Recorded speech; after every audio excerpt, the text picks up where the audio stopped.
Hi, and welcome to the BAME On The Move Leadership Ladder podcast. Today's guest is Paul McFarlane. He's an experienced employment lawyer, currently part of the senior leadership team at Capsticks, years of experience in employment law, and has also done things outside of that, pursuing areas of journalism and also authorizing some books. So we've recently seen from him 20 questions HR wants should answer on race discrimination. In addition to all of these accolades, he's also part of the Black Solicitors Network, which he sits on as a director. So Paul, great to have you on the show today. Thanks for having me, Roy. I know, having viewed LinkedIn, I noticed that you've got a new announcement. I was about to announce you as the legal director at Capsticks, but apparently you've made a power move there. Can you tell me a bit about that? Not yet. So I'm happy to say that I've been made a partner at Capsticks with effect from next week, Tuesday. So I'm still a legal director as we speak, but as of next week, Tuesday, I'll be a partner at the firm, which is I'm really pleased about, because I made the move from Waitmans to Capsticks to enhance my career. And it might have been strange. Some people might have looked at it as a strange move to move from being a partner at Waitmans to become a legal director at Capsticks. But in the round, and probably we'll get into this when we have the conversation, it's probably the best career move that I've ever made. And I'm so happy about it and so pleased about it. But as I say, we can talk about that during this discussion. Congratulations again. Thank you. So at BAME On The Move, we're all about trying to give people the tools that they need to progress up the career ladder or to forge on as part of their business startup so that they can become a fully fledged entrepreneur. We're keen to get people like yourself on the show that have been able to achieve prominent positions, so that in a way you can talk a little bit about your playbook, some of the things that you've encountered in terms of challenges, how you've created opportunities, etc. So but before we launch into that, I think it would be good for listeners and those viewing just to get a bit of an understanding about Paul. So what are you currently doing? We mentioned that you work at Capsticks and on the Black Solicitors Network. What do those things entail? So at Capsticks, we'll be a partner in the employment team. I advise predominantly employers, but some employees on all aspects of employment law. And my client base is normally in the public sector. I do a lot of work for emergency services, so police forces, fire services, and ambulance services. I do a lot of work for those types of organisations. I also do some work for NHS trusts and NHS bodies. So that's my sort of primary base. As I say, I do from time to time do work for employees, so private client work, but that's sort of becoming less and less of my work now, because I've just got a much bigger client base to work from at Capsticks. At the Black Solicitors Network, I'm a board director. I've been a board director since 2017, and my principal role is in careers and development. And essentially, I've sort of done two things. One is to go out to firms and organisations that have in-house lawyers, and just to explore with them what they're trying to do in terms of improving both the recruitment of Black solicitors and their retention and promotion, and then just using my platform to try and encourage others to use best practice to do those things. Okay. Some sterling work sounds like being done in those areas. I think just to give a bit of an insight into your history, it would be helpful for you to just maybe unpack a bit about how things started off for you. So a bit about your journey starting out, maybe from school level and then progressing to the point where you actually realize what you want to do, that you want to become a lawyer. Yeah, I mean, my journey is not a typical one for a lawyer. My parents are both Jamaican, but I was born here. I'm a twin, but there's not two of us walking around looking at the same. We're not identical, thankfully. And yeah, I grew up on a council estate in South London. Sound a bit like Savvy Javid when I say that, but it's true. I did grow up on a council estate in South London. And I describe my school years are an education in life rather than an education in getting qualifications. Yeah. It wasn't the best school for trying to progress, although my parents were very, very keen advocates of education and the importance of education.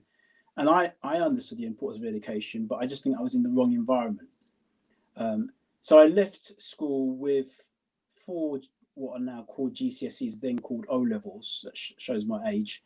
And went to college. And at college, I then found a bit of confidence, and I felt that I was being treated more like an adult at college. And I did reasonably well at college so that I could go to university. And it was at college that I first discovered the law. I wasn't planning to be a lawyer.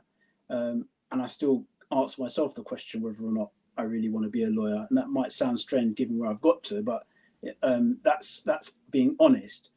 But it's at college that I discovered the law, and actually I ended up doing A-level law. And then moving on to do a degree at what was called a polytechnic, but now sort of the modern universities. So I went to Middlesex University and I studied law. I didn't actually study employment law at university. Again, something that we can talk about in due course if necessary. But I got a 2-1 at university. And even then, when I graduated, I still wasn't sure I wanted to be a lawyer. I then had, I'd say, quite a hard time trying to find what's called a training contract. So to become a lawyer, the system's changing now, but it's always been that you've got to have a degree, not necessarily in law, and then you've got to do professional exams. So I did my professional exams and passed those. But it took me 3 years to get a training contract. And you need to do a training contract, so sort of basically shadow qualified lawyers for 2 years before you can call yourself a solicitor. And it took me 3 years to find a training contract. I think I wrote, and I mean hand wrote, this is before the days of laptops and all the rest of it, hand wrote 400 covering letters. I had about 24, 25 interviews with firms of various sizes, including a number of city firms. But I would describe my experience then as somebody who was very naive, didn't really know what he was going into, was ill prepared for it. And as a consequence, I didn't do myself justice at those interviews. So yeah, so that's a bit about my early career. So if there's anything to take away from my early career is don't do that. Don't make it hard on yourself. If the audience, if there are those who are at the sort of undergraduate level, or even better still, 18 or below, my strong advice is make sure you get good qualifications early. But qualifications are not enough, and we can talk about that as well in due course. So rather than me ranting on, I'll let you ask questions, Roy. Yeah, well, I think you covered quite a bit of ground there, and I think there are some points that it would be helpful to understand a bit more about what you were going through at the time. So you say that you started off in a council estate in South London, and what would be interesting is to hear what thoughts came into your mind for you to even think that you could aspire to be a lawyer. Did you ever find yourself in a situation where you had doubts about realizing your full potential because of what you saw around you, or was it maybe your upbringing that made you think that you could be whatever you wanted to be, regardless of what you saw on a day-to-day basis? Yeah, I mean, I grew up in Streatham in the 1970s as a council estate. It wasn't as council estates go, it wasn't a bad council estate, it was actually a pretty good one.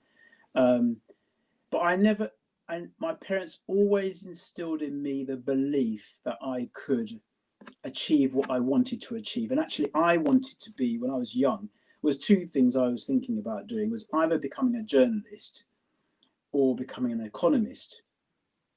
Those are two things I was quite interested in. To my regret, I discounted journalism on the basis that it was too precarious.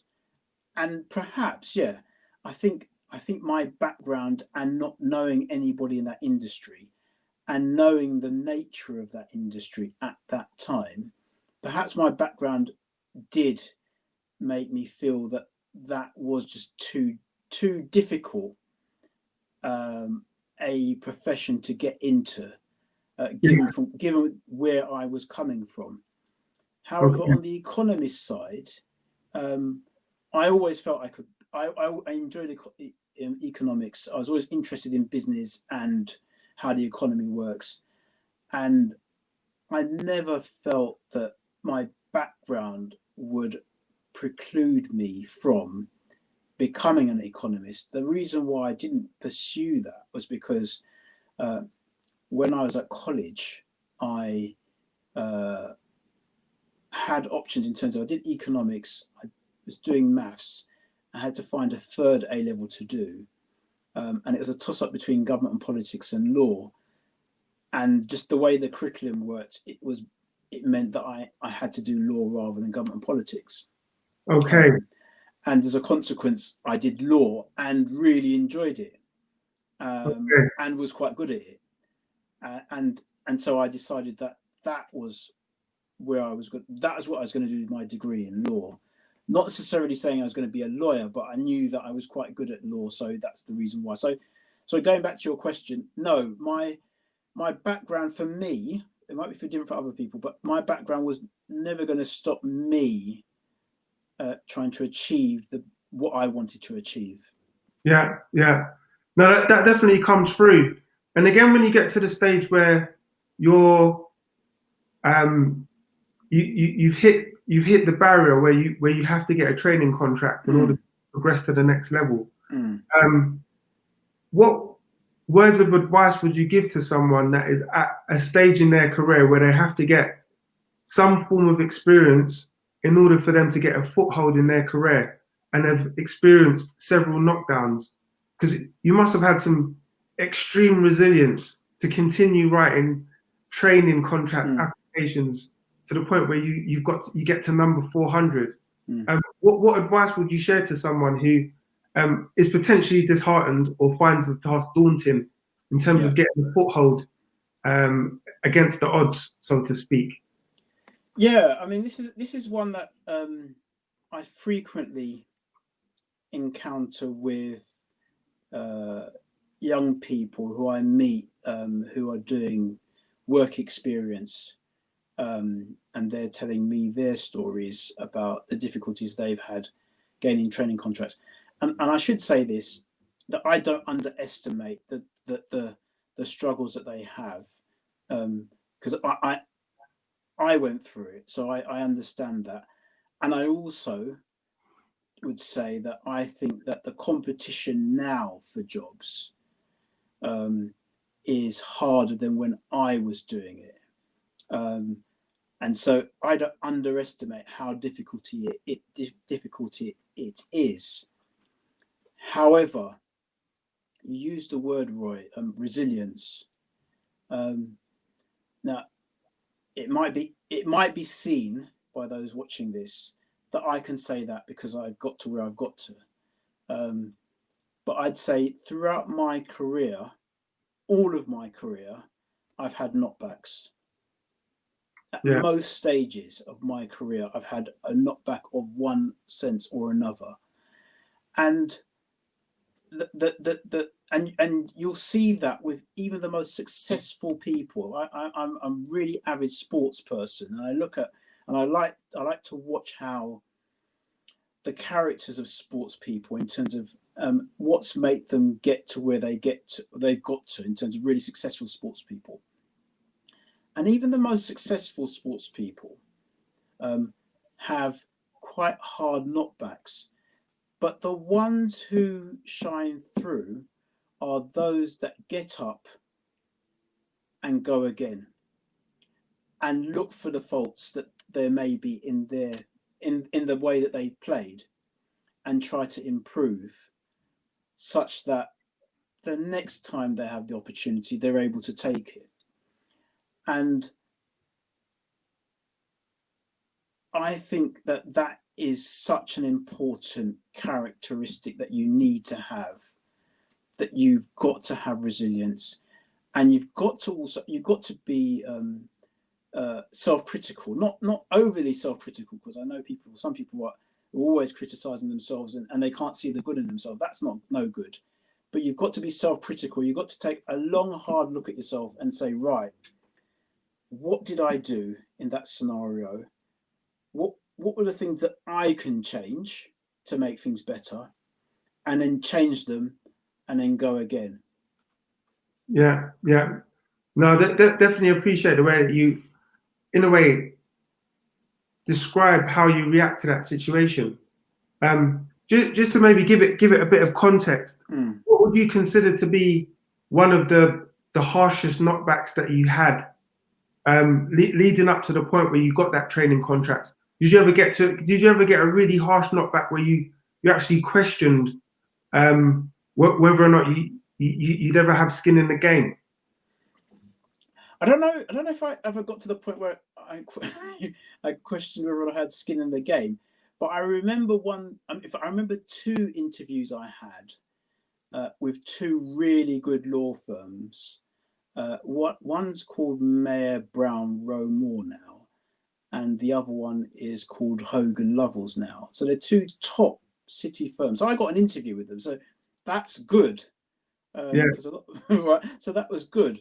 That alone, what wasn't good were the interviews, and the reason why it wasn't good for me was these firms have an expectation that you will know what their client base is, and some of the issues that you would need to advise them in terms of their client base. So one, I think it's the Rowe Moore one. They gave me a scenario where an individual was going to set up a company. I think effectively, I don't know if you call that 7-Eleven, that sort of group, the shop. Yeah. So they're going to set up this company, and they've come to you to give them legal advice on all the issues that they need to do and prepare for in order to set up this company. So walk them through what it is, the advice, the issues that they're going to need to address. Yeah. Scenario interview. Yeah. Okay. Now, I was at the disadvantage. One, I hadn't done any legal experience, had no legal experience before I went into that interview. So whilst on academic front I was fine, on a practical front in terms of seeing how lawyers work on a day-to-day basis and things that they do on a day-to-day basis, I had none of that. So that was mistake number one, that if I was going to be serious about this, really I needed to get some practical legal experience. Well, I didn't do that, so that was my fault. Issue number one. And two, I hadn't really, if I'm honest, prepared myself properly for that interview, because if I had, I would have tried to speak to someone in the firm to find out what sorts of things were they likely to ask me about, so at least I could go into the interview semi-prepared for what it was they were going to ask me about. Whereas I went into there cold, having no idea what they were going to ask me about, and then I get this effectively thrown at me, and me looking like a rabbit in headlights, not really knowing what to say in response. Okay. So that interview was quite distressing. The other one, which was the other way around, in terms of it wasn't a bad interview. It was a very good interview, but again a bit soul destroying. I had an interview with a firm called Slaughter and May. So like top 5 law firms in the country. Yeah. And And the interview went well, everything was fine. And I got this really nice letter, and I might still have it, because I kept my 400 letters to show my children when they were a bit older, to say, this is what I had to go through. Evidence of struggle. Sorry? Evidence of the struggle. Yeah. So I didn't want them to say that, they didn't know. Yeah. I got this really nice letter, and the letter said, if I'd come, effectively it said this: if I had been interviewed a year earlier, before the recession, I would have definitely got a job. But because we're in a recession, we can't take so many people, and I'm afraid, sorry. Yeah. So it was good that they felt I was up to it, but it was disheartening that I didn't get it. Yeah. Definitely bittersweet. So moving on then from your training contract to when you get your first real job, so to speak. Royal Mail, if you could tell me a little bit about your... No, it wasn't Royal Mail. My first job as a qualified lawyer was at London Transport, and even that was, again, a struggle, in this sense that what normally happens is you qualify as a solicitor and you get put into a particular department. Now, I wanted to be an employment lawyer. From when I was training, I went to sit at an employment tribunal case. It was a sex discrimination case, and I knew at that point that if I was going to remain in the law, that's what I wanted to do. Okay. So when I finished, I said I wanted to be an employment lawyer, but there were no actual employment law vacancies at London Transport. But they had a position available in commercial litigation. So I said to them, look, I'm happy to take that position, but I want to still have my hand in the game. So whenever you need any help with employment, please call on me as your first port of call. Okay. And so I was able to sort of negotiate that with them. And then after 18 months, somebody in the employment team left, and that place became free, and then I got the job. Okay. So it was quite tricky, because potentially I could have ended up being a commercial litigator, which I wouldn't be doing this now. Let's put it that way.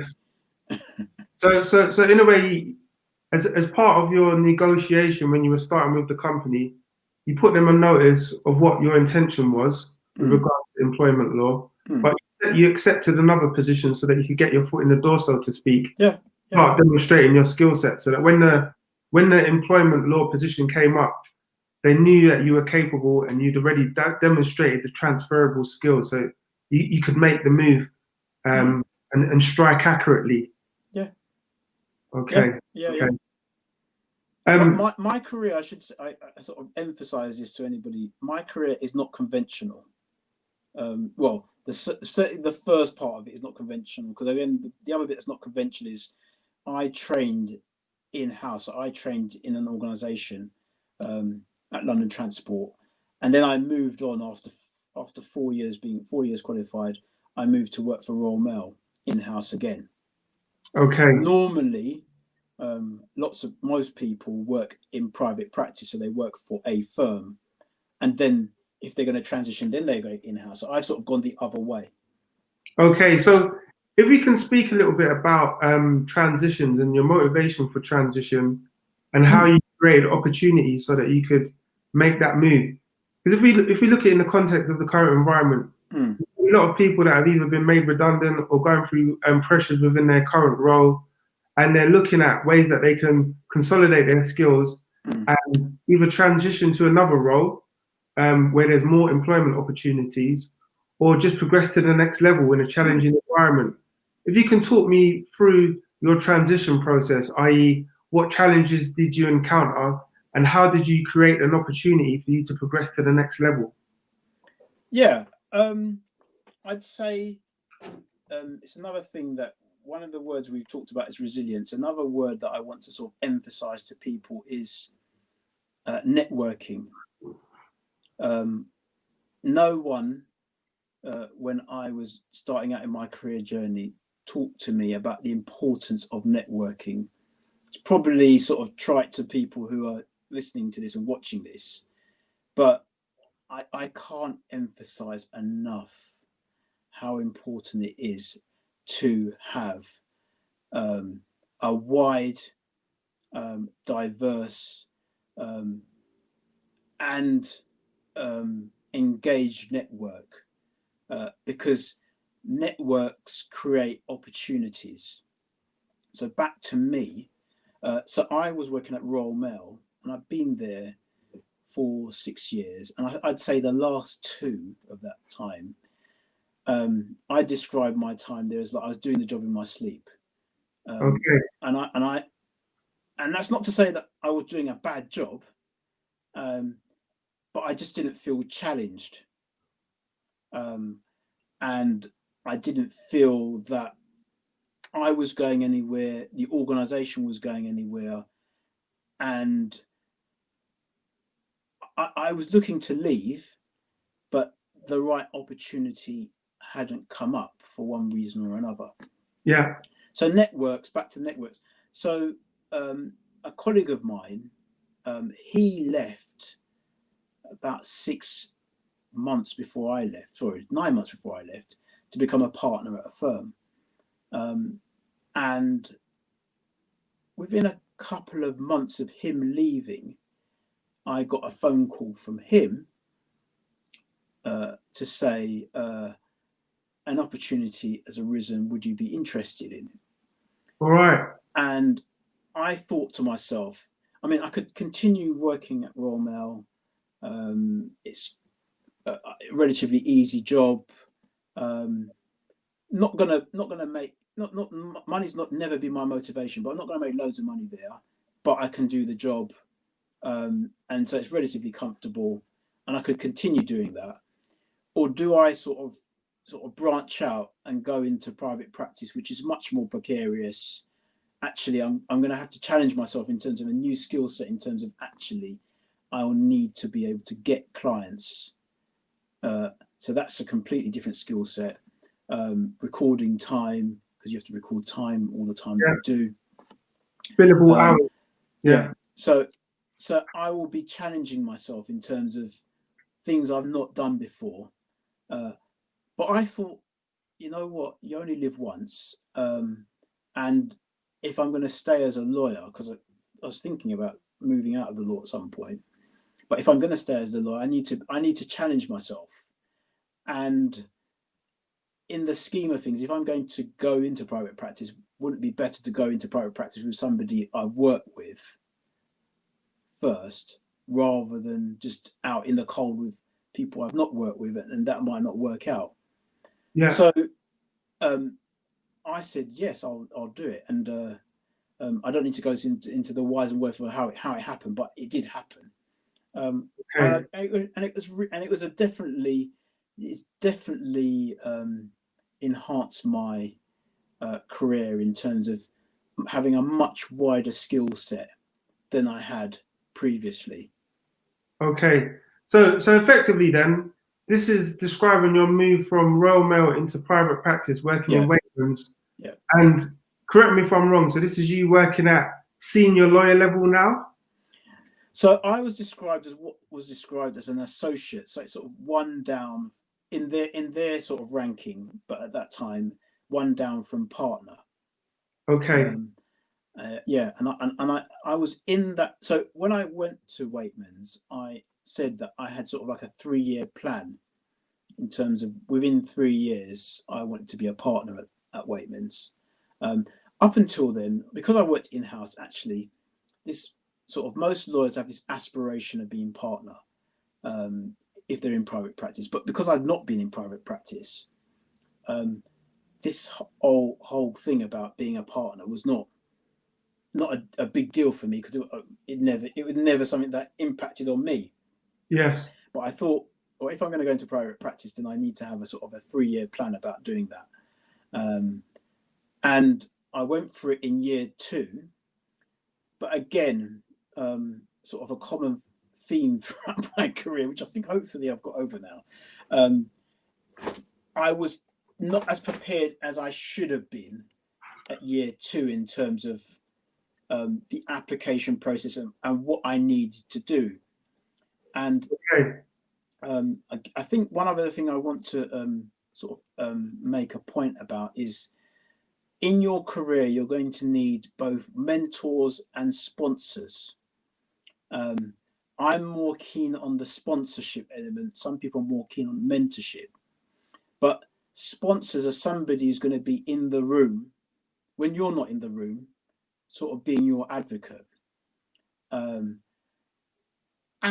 also, a sponsor is somebody who's going to tell you the things that you need to do within the organization to get to the next level. And they're going to help you in terms of trying to give you the opportunity or create opportunities for you to demonstrate the skills that you have, so that they can support your case for you to get to the next level. Okay, so following that definition, how does that differ from a mentor? What are the key differences? Well, the major difference is, for me, a mentor is somebody who's external to the organization that you work for, who is more senior to you, can give you advice generally about the sorts of things that you need to do, but they don't have the inside knowledge about how the particular organization ticks. Whereas Okay. a sponsor will do. Yes. So there are particular things within any organization or particular people that you need to know about, and you need to know how they tick. And you need somebody to be able to impress them on your behalf. Yeah, I'm with you.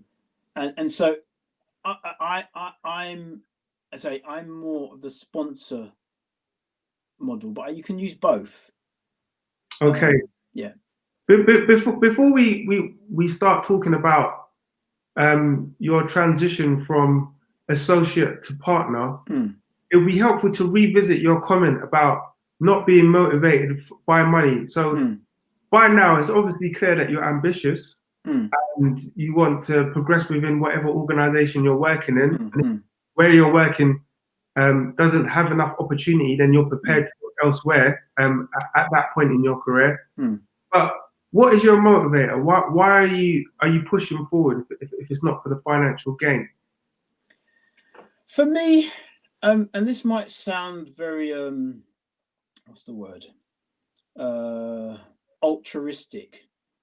But if you're not enjoying the job day to day, so if you get up in the morning and it's a grind,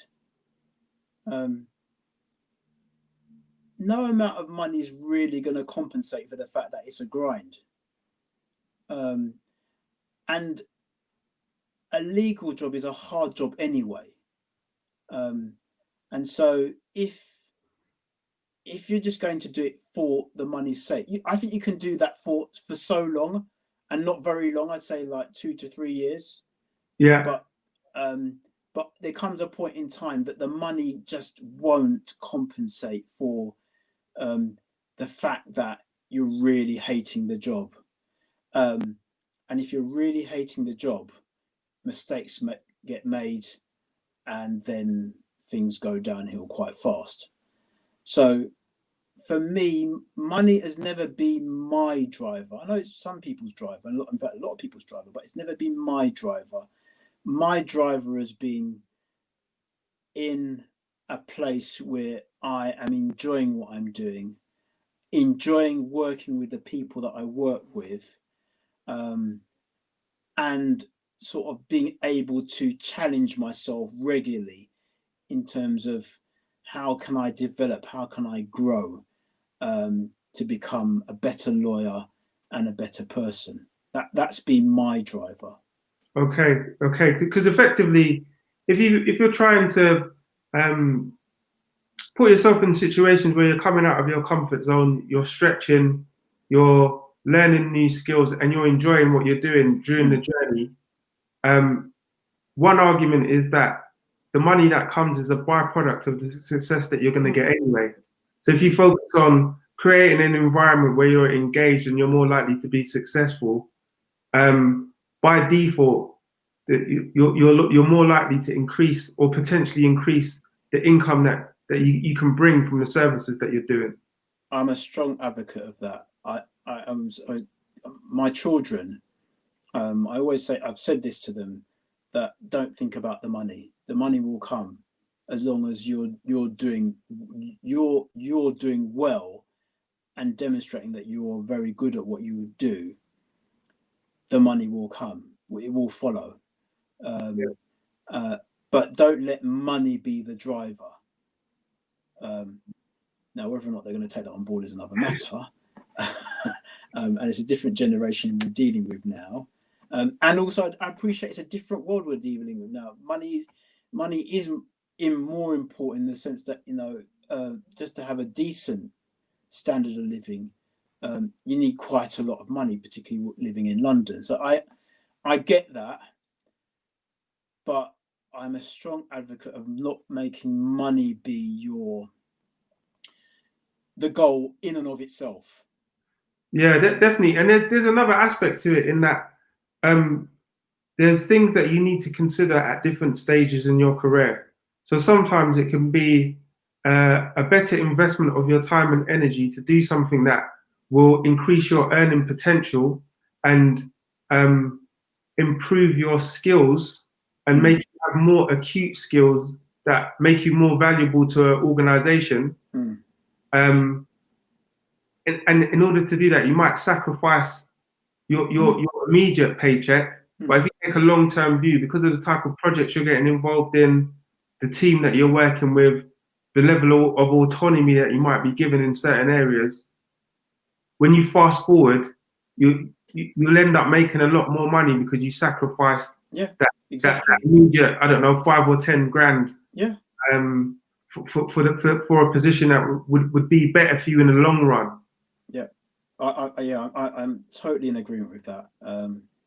But it's probably we said it's easy for me to say that because that 5 or 10 grand for me, I don't necessarily need it, whereas I can see some people need it or think they need it. So I'm not underestimating and sort of I'm sympathetic to the challenges that younger people face. But I think you've got to, as best as you can, take a medium to long term view on things when you're looking at your career. Okay, so talk me through that transition from associate to partner level. So you're there, you've just mentioned the fact about having a sponsor.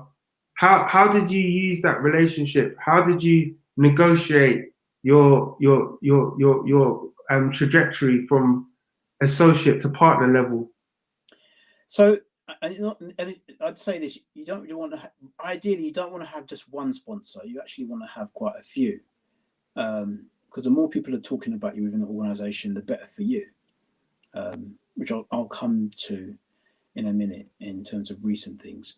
But so I didn't get partnership the first time, and I've been quite fortunate in my career in terms of I've had really good people around me. So the first time I didn't get it, we had a managing partner at the firm who, and I'm if other firms do this, I'd be surprised. But what he did was he came down to see me, and I'm pretty certain he did this to all the people that weren't successful.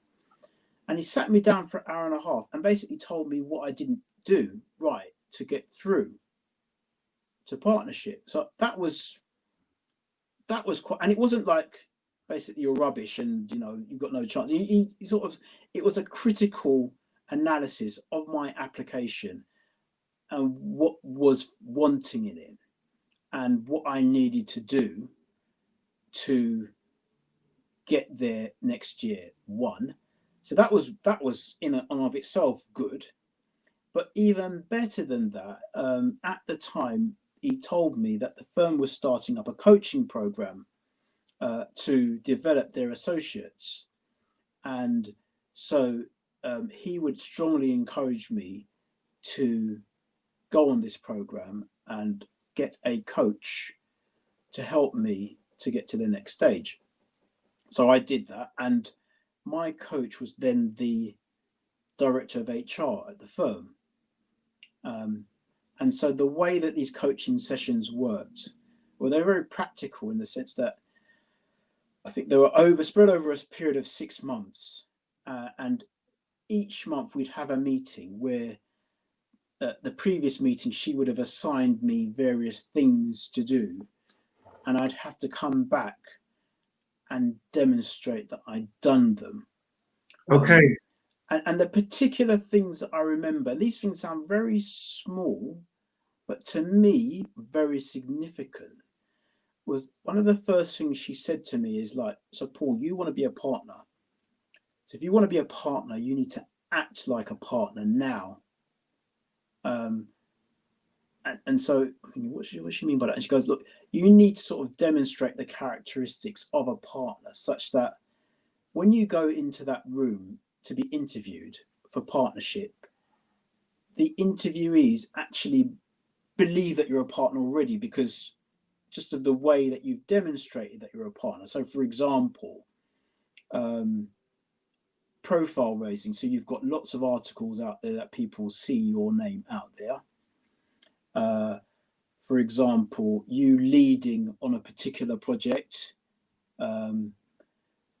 For example, you managing a team and that team hitting its numbers, and so on, so on.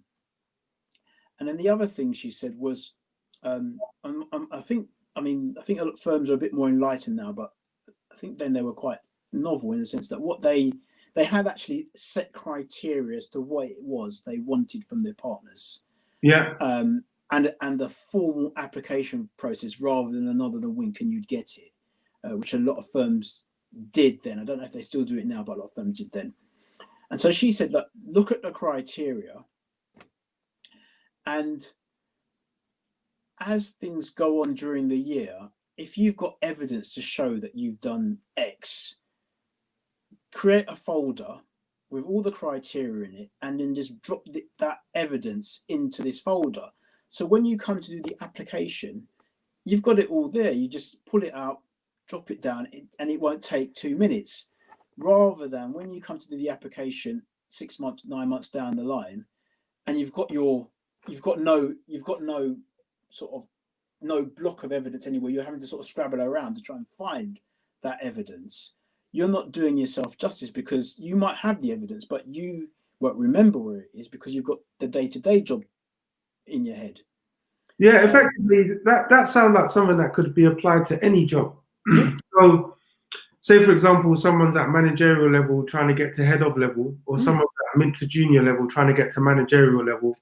If they've had a look at the job description, they understand what the deliverables are that they need to achieve when they're working at that higher level. Potentially, in their current job, they can start building their little portfolio of bits and pieces that they are doing, so that they can tick off the criteria and they can evidence it. Where they've managed a team, where they've led projects, where they've been able to start reporting to senior management. They can start actually gathering the physical evidence, and that will help them explain it, tell stories about it when they're actually sitting in an interview. Yeah, and I said those two things, although they may sound small, I always think that those were they were such useful tips that I wish people had told me about a long time ago, because it would have sort of helped me to get further forward faster than I did. Okay. So you get to partner level, and given that you work in employment law, we're currently in a situation where we're going through a lot of political change and some cultural change because of Black Lives Matter. Taking that into consideration, and to an extent, actually being a black leader in a well-established organization, what tips would you give to other organizations that are committed to having a more representative sample at leadership level. So getting more black people in C-suite level positions. How would you recommend, what steps would you recommend that they take to achieve these pledges that they're making? Well, I think I've been talking about this to a number of organisations, and I'm going to be talking to a number more because you say this is sort of like very topical, and organisations want to be seen to be doing things. My challenge to organisations is, it's great that you want to be seen to be doing it, but you need to think about putting in the hard yards to make sure that you are effectively doing it. So what do I mean by that? It's not good enough just to put a statement out. A statement in and of itself is not going to change things. It's a starting point, but it can't be the beginning and the end, and it can't be just, well, we can show that we put this statement out and that's it. Because when you look at your progress in 3 or 4 years' time and nothing's changed, that statement, that could be used against you, in fact, because you made this statement and you did nothing about it. Yeah. So I think statements in and of themselves are not enough. I think you've got to listen to your existing black and minority ethnic workforce to understand. And I want to say listen, actually listen, don't interrupt. Just listen to the challenges that they face or feel that they are facing, and empathize with those challenges. I would strongly encourage organizations to look at, well, if they haven't done an analysis of their numbers in terms of their representation within the workforce, they need to do that.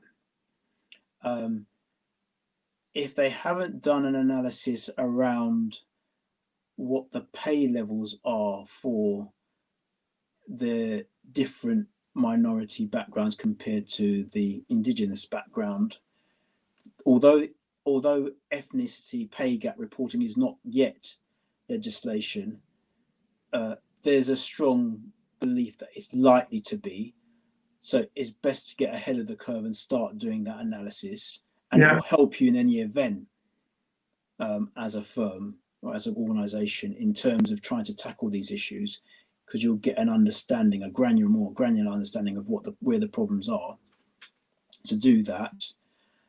And I think the other thing I'd say is you need to look at your retention and recruitment. So where are you recruiting? Who are you recruiting from? Are you recruiting in your own image? And is that really good enough? Because there's a study by Baroness McGregor Smith. She did a report for the government in 2017 into race in the workplace. And one of the findings, which is quite shocking actually, she found that if employers got things right in terms of having a much more diverse workforce, then they could improve the GDP of this country by £24 billion per annum. £24 billion. That's a lot of money. So why are we not trying to do something to make this work? Because that's money. It's not. So even if you're not interested on a moral perspective about this, and it's pure money, and I'd like to think it's not, but if you're just purely driven by money, that should be your incentive. Yeah, definitely. If you limit your workforce or at the various levels by just recruiting in your image or falling victim to unconscious bias or whatever, potentially the organisation is losing out on the innovation that comes from others that when you've got various people from various cultures, there's innovation, there's different ways of thinking, there's uh, a total knowledge base that you're not enabling yourself to take advantage of, and also growing the talent within your organization, the people that are already making waves or having a positive impact, they can do a lot more, but you in a way you're cutting yourself off if you've got that narrow view. You need to encourage your workforce. You need to encourage those so that they can see that there is a pathway to them succeeding. And if you can do that, then you'll be on the way to making meaningful change. Yeah. So we just had a comment from Kenroy Consultant saying statement in themselves mean nothing. Organizations must be willing to put in deep work to make real change. Just concurring with some of the points that you've made. Yeah. It's Carmen, isn't it? Carmen Morris. Carmen writes some really, really good articles. And if you're not linked in with Carmen, look out for articles from Kenroy Consulting, because I read quite a lot of the stuff that she writes, and I'm really impressed by her stuff. So yeah, I'd agree with that. Yeah, I'm not getting paid for that, by the way. We've also had Carmen as a guest on our show, so she's a friend of ours. So just looking at your approach. So a lot of people, they get to a certain point in their career, they might say to themselves, all right, coming from where I'm coming from, so speaking candidly, I started off in a council estate. Right, it weren't a rough one, but I've gone from not getting the greatest GCSEs to doing all right at college to getting a 2-1 to getting a career where I'm kind of a senior level lawyer. And then you've progressed to the point where you've been you're a partner now. So you've done all of those things. Being a partner, I imagine, is demanding enough, but you still want to do more. So you're working as a director as part of the Black Solicitors Network, and you're also starting to be quite active as far as journalism is concerned, and authoring some articles, etc. Tell me about being in a good position, but still wanting more and finding a way to balance everything. Yeah, the balancing is the most difficult bit, actually. That is the challenge. But in terms of my motivation, so I told you that I like to be challenged, and I think I told you before that one of my early career aspirations to become a journalist, and I still wanted to become a journalist, but life got in the way, as it were, in terms of, work, then getting married, then having children, and all of that. Anyway, my children are a lot older now, and a lot older 4 years ago. Well, old enough that I could have a bit more free time. And once I got into this, started doing some writing for publications, and I was quite fortunate to write for I think most of the broadsheets. I've written in the Times, I've written in the Guardian, I've written in the Financial Times. So I've written most broadsheets, I've written in most well-respected HR press, and I really enjoyed it, and I really enjoyed doing that. And so about 4 years ago, I didn't feel fulfilled just being a lawyer. All right. That made sense. And if I'm honest, I was thinking about just actually jacking it all in and just going off and sort of pursuing my dream to become a journalist, which I said to my wife, and she said, you can't do that.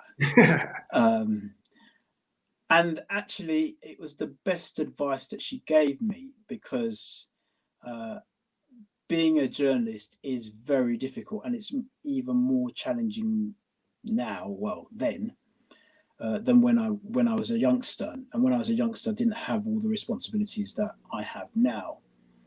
But notwithstanding that, I thought, you know what, I still want to do it. So another friend of mine said to me, have you seen this online course that the London School of Journalism are running? So I looked at it and I thought, oh, that's interesting. And I thought, you know what, I'm going to do it. I know it's going to be hard. I didn't realise how hard it was going to be, but I knew it was going to be challenging. But I thought, you know what, you only live once. And I might still want to become a journalist, but I actually need some structure around what it is and how you become a journalist. I know I had to write. Well, I thought I knew how to write.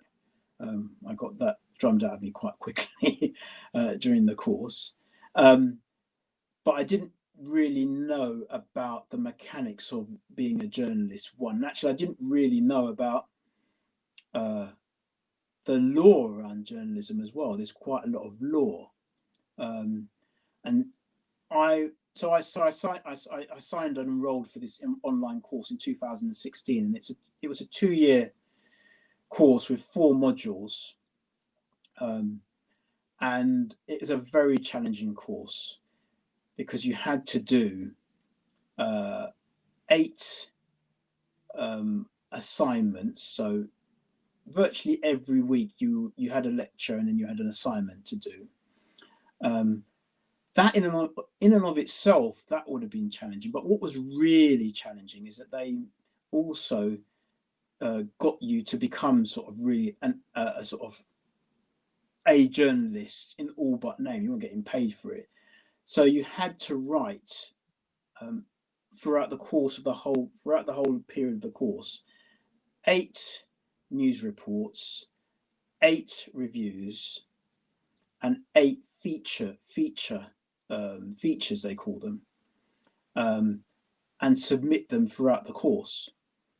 And you had to actually go out and generate your own stories, to go out and get a story on something and then get that marked. And the tutors were either ex-editors or current editors of publications, and some very big publications as well. And I remember the first time I gave in some piece of work, and it's a bit odd after 25 years of not studying, having to hand in work and your work being marked. I mean, that just felt weird. And not just being marked, I wouldn't say my first bit was trash, but it was heavily critiqued. And that was quite challenging. But what they said to me was, think of your tutor as an editor in a newsroom. And this is actually quite good because at least they're telling you where you're going wrong. If it was in the real world, they would just spike it, put it away, and they might not come back to you again. Yeah. So anyway, it was very challenging, very demanding. I had to be quite creative in terms of some of the articles that I wrote. So, for example, if I ever went to a concert, that was then my excuse to write an article about or a review on the concert. Which did annoy my wife from time to time because I was making notes as opposed to listening to the songs. But I had to be quite creative to make, because time was very short. So you had to sort of think on your feet in terms of how you generated stories. Yeah. So how do you operate at that level? So how were you able to work as a partner? So have a senior position within a well-established firm, while being a recognized figure in the Black Solicitors Network, which obviously has its roles and responsibilities, while also doing the employment law aspects, where, for example, you've got to deal with cases and turn up to chambers in certain instances. How did you juggle it all? It's hard. Was it constant working, or is there an approach that you'd refer to as far as time management or prioritizing that maybe some others that might find themselves in a similar situation? I think you just have to. Well, I tell you what. Something has to give. Let's put it that way.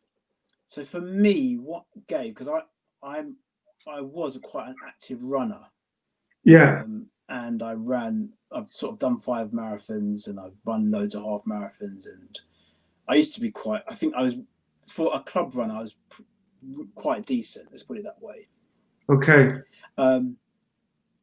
But that's quite time consuming as well. And within, I'd say, about 2 months of starting this, not that I stopped running, I didn't stop running, but in terms of the level of running that I was doing compared to what I do now, what I did throughout the course, that was the thing that had to give, because I couldn't do it and do all the other stuff and be awake. Yeah. I did try to for the first couple of months, but I was completely shattered. And I just thought, you know what, I'm just going to have to, if I'm going to do this, I'm going to have to let something give. And that was the thing that gave for me. Okay. So, kind of my penultimate question is, so eventually you end up leaving Waitman's and going on to another firm. So by now you're quite well established as far as operating at senior level is concerned. What has driven you in that new firm to progress from being a legal director to partner level? So you're already quite well established in the upper echelons. What propels you to keep going, and how did you make those additional moves? I think for me, because I'm much more experienced now, I know what I can offer. I know what might be described as my USP is. I know the firm that I joined a year ago was a much more natural fit in terms of the work that they do and the work that I was doing. And I knew that we could work well together. And back to networks again, because I had a connection in the firm, I was able to generate a meeting with the head of department, who I also knew actually, but I didn't really know her that well. But she had worked at my previous firm for a very short period while I was there. But I was able to sort of generate a meeting to have a discussion about joining them, because it wasn't a job advertisement. And as the more senior you get, these things don't necessarily come up via job advertisements, but it's via connections. And I was able to sort of put forward a case as to why I think that I would be a good fit for them and could enhance their business. And she saw that, and as a result, I got offered a legal director role. And I've just sort of made it my mission to sort of just demonstrate in a number of ways during the course of the year plus that I've been there, how I can add value to the firm and to its clients. And thankfully, the firm's seen that, and as a result of made me a partner there. So that's really why I moved, was because, again, not that I was doing the Waitman's job in my sleep, but I just didn't feel. I felt that we were growing apart. Let me put it that way. Okay. And so I felt that I needed a fresh challenge, but I needed a challenge where I thought that actually it wasn't one that was going to take a long time to sort of start to see success, because if you're in a place where you're both sort of striving for the same things, then hopefully good things should happen. And so far, good things have happened. So just to clarify before I go on to my last question, it sounds as though you created the opportunity for yourself in that you put forward a case of how you could add value to the organization. Was that in response to there being a vacancy in the organization? No, there was no vacancy. So in a way, you had an understanding of the organization based on your self-audit. You realized that you had some benefits that you could bring to that organization. You made a case for that. And as a result of you making that case and using your network, so you could create that environment where you, or that forum that you could speak about yourself, you were able to secure a job. So in a way, you created a position for yourself. Yes, I wouldn't necessarily put it in those terms, but I created an opportunity. I think that's probably the way I'd put it. I created an opportunity for them to get to know me and to see how I could add value to their organization, or my organization now. And I hope by me explaining to them about me and how there were synergies between what I was doing at Waitman's and what they were doing, and how the contacts that I had could enhance their business, that would be something that would appeal to them, and it did. And once you were in, then you, for all intent and purposes, you continue to do the same thing, demonstrate how. Yeah, but I think I've done it at a much more progressive, because I think because I'm more experienced now. Yes. It's been at a much more accelerated level than previously. Okay. So my final question to you would be, if you were to consider someone that's at the crossroads in their career, so potentially disheartened because of some of the statistics that are coming out regarding inequality within the employment space, potentially disheartened because of the current economic environment as far as people being laid off. What words of inspiration would you give to that individual so that they could, in a way, take them away and start factoring them into a plan so that they can achieve their potential? Difficult, because it's a very difficult environment, very challenging environment at the moment, and let's not underestimate how difficult it is. But what I would say is do some sort of self-analysis about, one, what it is you want to achieve. What are your own goals? Two, what have you done today to meet some or all of those goals? And three, what is it? What else can you do to move to the next level? So in terms of who are the people that you need to meet? What are the skills, additional skills that you need to reach that next level, and how are you going to go about getting those skills? I think those are the sort of three things that I would suggest. But I reiterate that I understand completely. These are very challenging times, and it's not easy, and you need good people around you. I think I've not actually said that actually, and probably my wife will, if she ever sees this, she'll tell me off. So I better say that you need good people around you. You need support. You need a lot of support, and you need encouragement. So surround yourself with good people. Okay, Paul, thank you for sharing that wisdom and your insights, giving people an understanding of what you've achieved and how you've achieved it. So going forward, where can people find out about some of the articles that you're writing, and what can we expect from Paul? I know there's going to be a bit of a settlement period now that you're assuming a new role in your current company, but what can we expect from you within the next few months, and how can we find it and track it?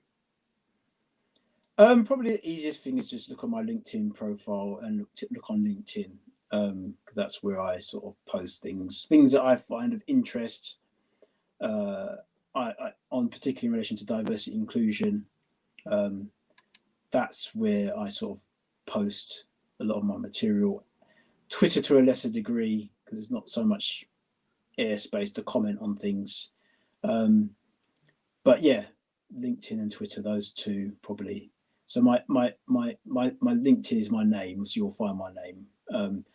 Twitter is at Paul McMCF10. That's Okay. one, yeah. So yeah, those two. Okay. Thanks again, Paul. I look forward to working with you in the future. And once again, really appreciate the wisdom that you shared with our audience today. Thanks, Roy. It's been a pleasure. And yeah, look forward to speaking to you soon again. Take care. Thank you. Bye-bye.